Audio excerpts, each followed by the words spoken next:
Oi, pessoal, boa tarde. Uma boa tarde para você. Começa agora mais um encontro com os amigos do TN. E na edição de hoje você vai ver. Tragédia, filho mata o pai e afirma estava cansado de ver o sofrimento da mãe. A morte do jovem que pode ter sido vítima do uso de anabolizantes. Você vai conhecer a Perla. Ela usou a substância durante 20 anos, mas mudou os hábitos radicalmente depois de levar um susto. Socorrista descobre durante o trabalho que a mãe e a irmã dele eram as vítimas do acidente. Quando o amor virtual vira uma decepção real. A Ruth conheceu um homem na internet, se apaixonou e caiu num golpe 3 vezes. Deputados divididos. O projeto que pede o fim da cobrança de pedágio na terceira ponte deve ser votado amanhã. Mas alguns parlamentares dizem que só voltam às sessões depois da desocupação da casa. No divã do TN, a angústia de uma mãe que tenta ajudar o filho. No Divã do TN, vamos falar sobre espinhas e adolescência. Tem uma amiga do TN que está sofrendo muito porque os filhos estão sofrendo com isso. Doutora Denise vai falar, não perde não, tá? Na série Esse Lixo Também é Seu, nossa equipe mostra o trabalho dos garis. Você vai conhecer a importância do trabalho de quem cuida da limpeza das cidades. Dono da Telex Free presta depoimento em delegacia de Vitória. Fique de olho nas ofertas de emprego. Hoje é dia de Luísa Dayer, a repórter que deixa as amigas do TN ainda mais bonitas. Hoje vamos aprender a usar o lápis de olho. Tudo isso e muito mais você acompanha em instantes. Tribuna Notícias, primeira edição, continue com a gente, voltamos já.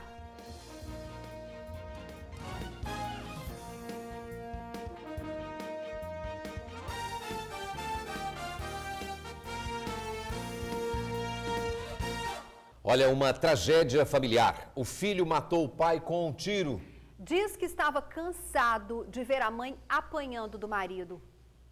Há 4 anos, a esposa da vítima apanhava e vivia sob ameaças de morte. Ele atirou em mim, chegou, né? Me ameaçou de morte, chegou a atirar em mim, foi preso por causa disso. Eu tenho um papel, né? Tenho o papel que eu dei queixa dele. Ele ficou por 6 meses preso porque ele atirou em mim. Depois, quando ele saiu da cadeia, aí ele me procurou e falou que se ele não ficasse dentro de casa, também ninguém lá na minha casa ia ficar vivo, porque ele ia matar todo mundo. Na noite de sábado, quando chegava do trabalho, a auxiliar de serviços gerais de 36 anos foi agredida e ameaçada pela última vez. O marido estava drogado e com ciúme. Cheguei, ele já subiu atrás de mim, me xingando. Aí fui para a beira do tanque, ele me deu 2 socos nas costas, né? Depois que ele me deu 2 socos nas costas, ele arrumou o carregador do meu celular no chão, quebrou. Aí falou, vou ali na rua, atrás de droga. Quando eu voltar, nós vamos ter uma conversa. Hoje eu te mato. Gidevaldo Santana Cardoso, de 41 anos, foi morto pelo filho mais velho. Quando ele foi na rua, que voltou, que eu estava em casa, que eu já estava lá no tanque lavando vasilha. Depois eu fui no quarto pegar o uniforme para me lavar. Na hora que eu fui pegar o uniforme, ele já estava com a faca e partiu para cima de mim para me matar. Foi na hora que o meu filho apareceu e falou, meu pai, por que você está fazendo isso? Aí ele falou, mato sua mãe e mato você. Aí foi na hora que o meu filho, aí eu escutei um tiro. Aqui na divisão de homicídios, Gledson Barbalho Cardoso, de 19 anos, confessou ter atirado no pai para impedir que ele matasse a mãe. Mas apesar do rapaz ter aceito a entrevista, ele não pôde nos contar sua versão porque fomos impedidos de fazer qualquer tipo de gravação e até mesmo de ter acesso ao acusado pelo delegado Gianni Pisani Trindade, responsável pela prisão do rapaz.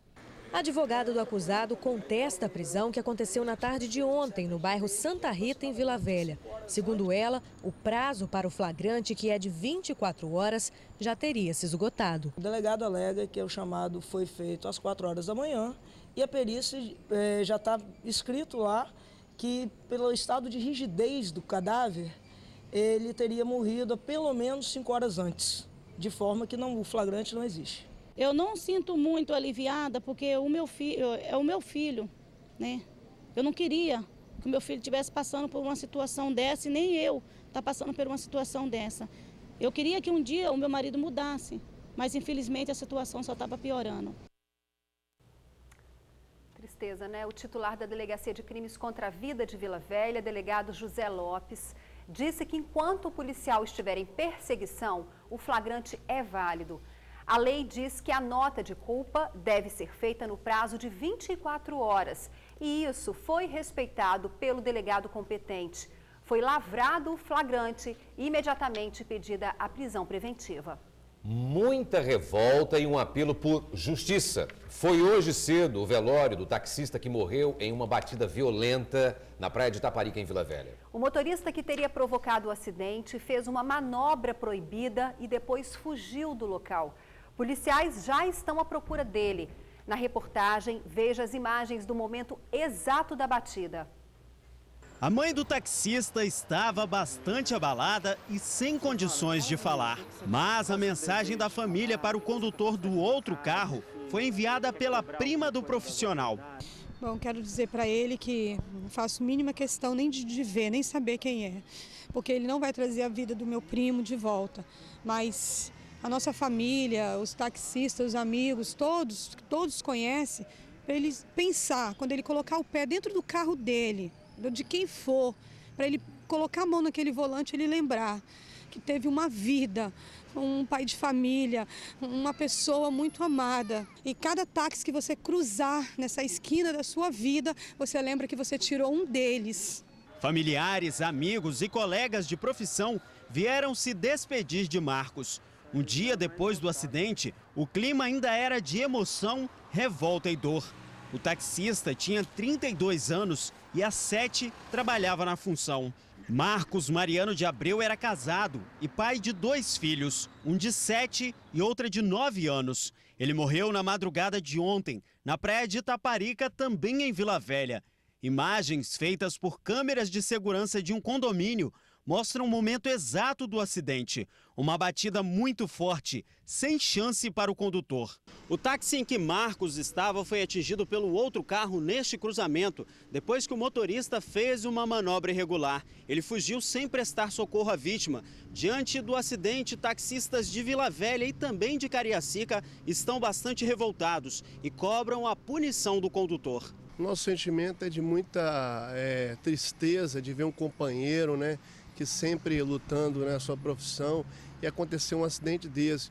E a gente cobra as autoridades que olhem com mais carinho para essa situação, porque o condutor mesmo, até mesmo assim, se evadiu do lugar e até agora não se apresentou. O caso ainda não foi encaminhado para a Delegacia de Delitos de Trânsito em Vitória. Mas, segundo o delegado Fabiano Contarato, os investigadores já começaram a coletar informações. Mas as investigações já estão em andamento e tenho fé em Deus que o mais rápido possível nós estaremos identificando esse motorista. Espero que a gente se ponha a mão nele o mais rápido possível, Vamos esclarecer esse caso, tirar esse cidadão, se é que pode chamar de cidadão, que fez isso, Tirando a vida do meu primo, que por sinal é filho único, da minha tia.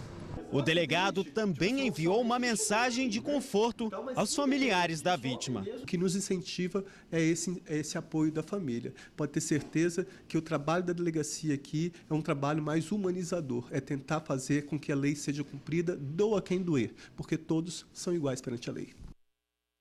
É isso aí. O taxista será enterrado agora à tarde. Quem tiver informações para ajudar a polícia a encontrar o motorista que fugiu, pode ligar para a delegacia, anote aí, viu? 3137-2208, 3137-2208. Imprudência de motorista provoca acidente na rodovia Norte-Sul. Foram 3 carros envolvidos e 3 pessoas feridas. Agora, quando o socorrista chegou, descobriu que a mãe e a irmã eram vítimas da batida. O acidente aconteceu na rodovia Norte-Sul, neste retorno que existe perto do shopping. Envolveu 3 carros, o Peugeot, o Corsa Classic e o Uno. Foi por volta das 6 horas da manhã e acabou afetando os 2 sentidos da via, mas sem chegar a causar muitos transtornos para os motoristas. De acordo com testemunhas, o acidente aconteceu por imprudência do motorista do Peugeot, que fez uma conversão proibida. Ele tentou fazer o retorno exatamente neste ponto, onde o fluxo correto é no sentido Serra-Vitória e não Vitória-Serra. Ao fazer isso, ele pegou de surpresa o motorista do Classic, que vinha logo atrás. Sem poder desviar, o motorista do Classic atingiu o Peugeot em cheio, que foi lançado para outra pista, no exato momento em que passava a motorista do Uno. Sem conseguir desviar, ela atingiu o Peugeot. No Uno estavam a irmã, a mãe e o pai deste socorrista. Eles iriam para uma consulta médica e tiveram lesões leves. Foram encaminhados para o Hospital São Lucas. O Wellington havia acabado de chegar do trabalho quando soube do acidente e pouco sabia sobre o estado de saúde da família. O motorista do Corsa é um professor de 42 anos que não quis se identificar. A mãe do rapaz que dirigiu o Peugeot esteve no local. O rapaz nada sofreu. O acidente chegou a ser visto por este ciclista. Ele havia passado por essa entrada pouco antes. Todo momento tem racha, a galera passa aqui, não respeita as conversões. Para o motorista do guincho, acidentes deste tipo na rodovia Norte-Sul são bem comuns nesse ponto. Toda semana é um acidente, ou aqui nesse cruzamento, ou aqui em frente ao shopping, toda semana. Vocês estão sempre tirando o carro daqui? Toda semana tiram um carro daqui. Você vai conhecer agora a história da Ruth. Ela acreditou que havia encontrado o grande amor pela internet. Mas era tudo golpe. Golpe que ela caiu 3 vezes. Eu vou me certificar de que ele dá o que você realmente merece, porque tenho vindo a desenvolver sentimento para você. Foram promessas assim que encheram o coração de Ruth de esperança. Principalmente sabendo que o namoro virtual havia dado certo com uma amiga. Eu fui madrinha de casamento de uma amiga minha que casou pelo site, que ela mora na Suíça, e ela me incentivou a entrar pelo site. Os homens perfeitos pareciam estar do outro lado da tela do computador. Tão românticos, tão confiáveis, tão criminosos que passaram a pedir dinheiro. As histórias falsas que contavam custaram caro. R$5.600. Por eles, Ruth ainda vendeu o carro e se afundou em dívidas. Uma delas são 12 prestações de R$219. Não foi só um golpe que você caiu, né? Foram vários. Foram 3 golpes.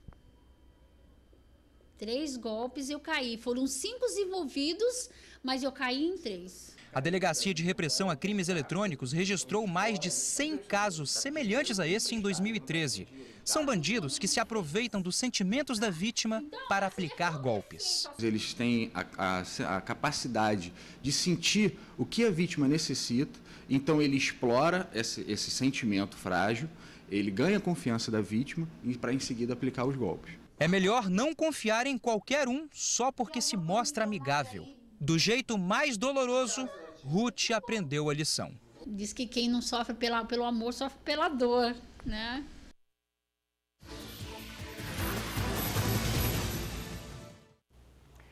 Emprego. Começamos com vagas para recepcionista, caixa e analista de recursos humanos. Mande o seu currículo para currículo@grupoincorpore.com.br.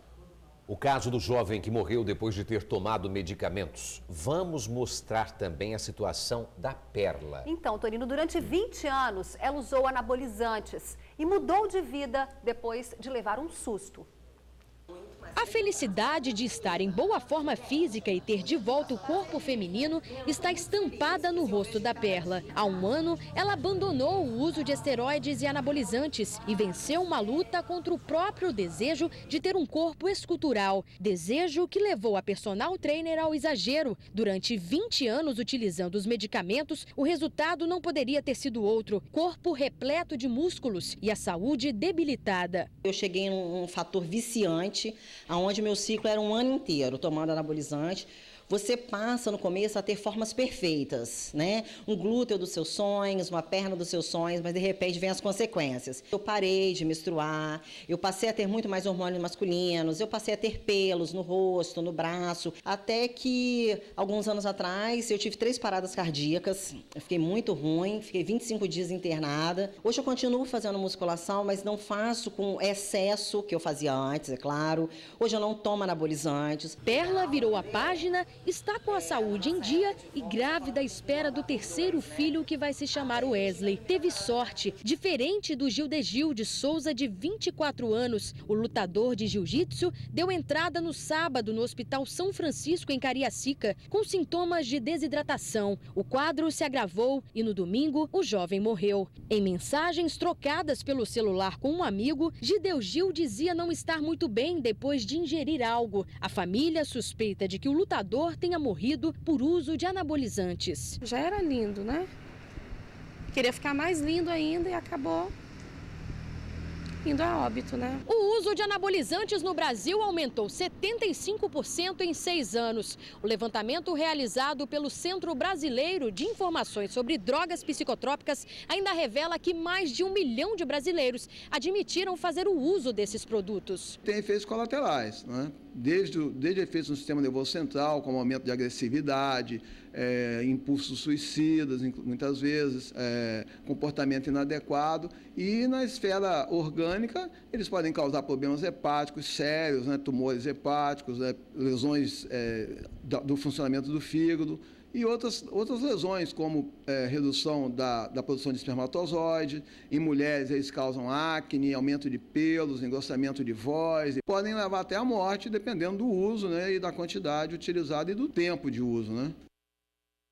Olha, como já dissemos sobre o jovem que morreu, o resultado final, afirmando se houve ou não o uso de anabolizante, deve sair daqui a 30 dias.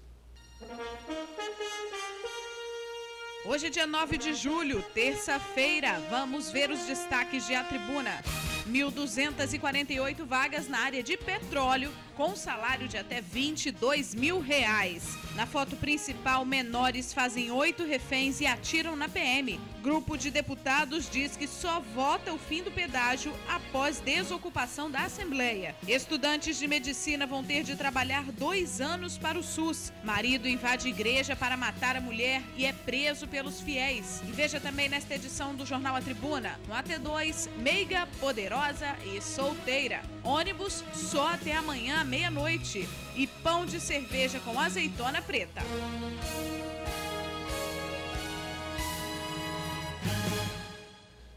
Deputados dizem que só vão retomar as sessões na Assembleia Legislativa quando os manifestantes deixarem o local. Eles alegam falta de segurança. O grupo, com cerca de 100 manifestantes, está no prédio desde terça-feira passada. Com o acampamento ainda montado em frente, dentro da Assembleia Legislativa, alguns deputados decidiram só voltar a casa depois que os quase 100 manifestantes deixassem o local. Essa decisão foi tomada ontem durante uma reunião com a mesa diretora da Assembleia. Os deputados justificam que eles estariam inseguros com os ocupantes dentro do prédio. Inclusive, um documento foi feito com reivindicações. O grupo de parlamentares pede o restabelecimento da ordem dentro da Assembleia e querem a suspensão das atividades dos gabinetes, plenário e área administrativa, até que os manifestantes deixem a casa. Nas ruas, o pedido dividiu opiniões. Os ocupantes que colocaram eles aí dentro, né? Eu acho que tinha que ter um pouco mais de respeito. Você acha que os deputados devem trabalhar assim mesmo? Acho que sim. Eles estão inseguros? Concordo. A senhora concorda que eles são inseguros? A senhora acha, então, que realmente os deputados não devem vir trabalhar? Não devem. Perigoso, né? Tem que alguém proteger a vida deles, né? Pois eu tô indecisa pra caramba. Tô indecisa. Tem que vir, tem que ouvir os ocupantes, tem que saber fazer com eles, visando também a Assembleia, lá da Assembleia deles que eles determinam. Você que é dona de casa sabe como é difícil fazer faxina. Dá um trabalhão, né? Agora imagine cuidar da limpeza da cidade. Rua após rua, garis e coletores suam a camisa correndo atrás do que nós jogamos fora. Hoje, o repórter Luciano Rosetti e o cinegrafista Alex Pereira mostram como esse trabalho é muito especial. É o segundo episódio da série Esse Lixo Também é Seu.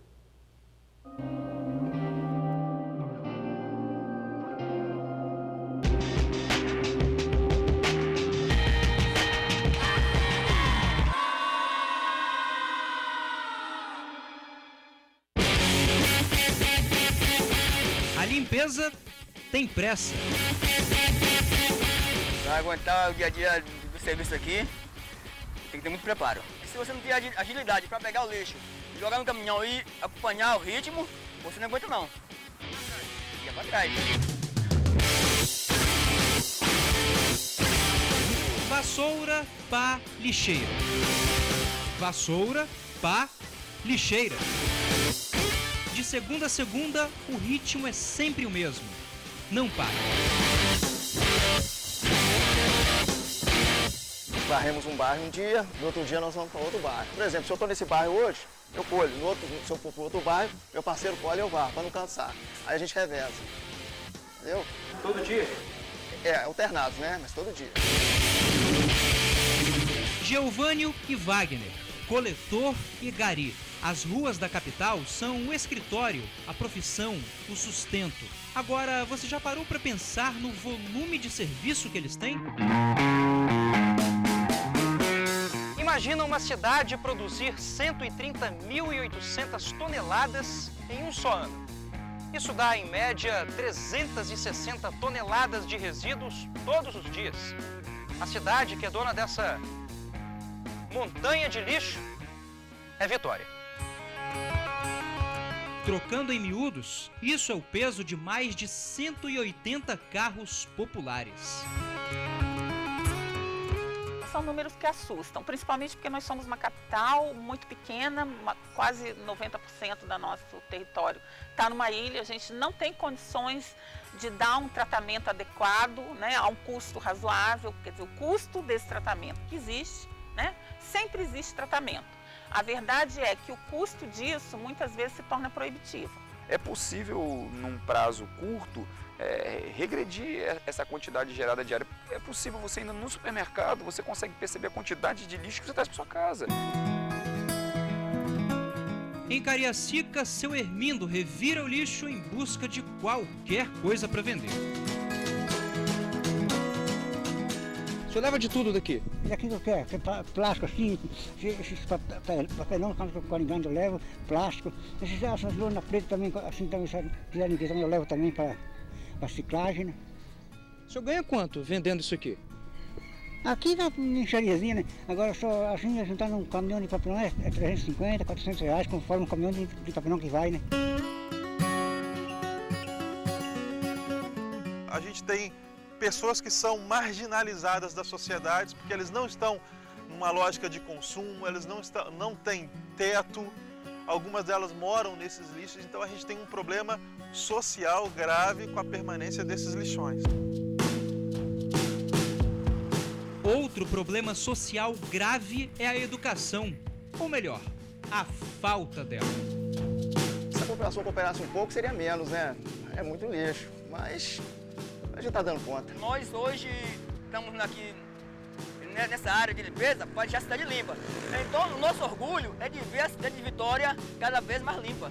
Se pudesse ser bem melhor, entendeu? O pessoal se conhecendo, não joga tanto lixo na rua. Mas é uma cidade bonita, que Vitória é uma cidade bonita. Pessoas que querem uma cidade mais limpa, o mesmo desejo de Ana Lúcia.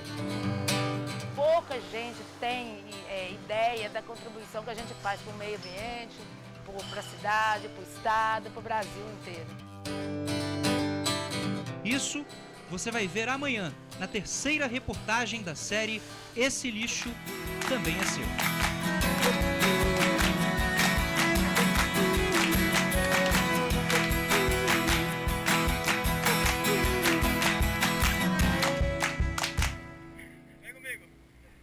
Protesto também em Aracruz. Manifestantes ocuparam a Câmara Municipal do centro do município. Aproximadamente 20 pessoas entraram no local depois da sessão de ontem. Elas querem, entre outras coisas, passagem de ônibus mais barata e revogação do aumento salarial de mais de 60% concedido aos secretários municipais. A presidência da Câmara diz que a casa está disposta a ouvir os manifestantes e as propostas serão analisadas. Dono da Telex Free em Vitória presta depoimento à polícia. Vai explicar a denúncia de que o negócio seja uma pirâmide. O sócio proprietário e administrador da Telex Free no Espírito Santo, Carlos Roberto Costa, chegou à delegacia de defraudações pontualmente às 10 horas, horário marcado para que ele prestasse seu depoimento. O advogado da empresa acompanhou o empresário. Carlos Roberto não quis falar antes de depor. Vai dar uma palavrinha com a gente?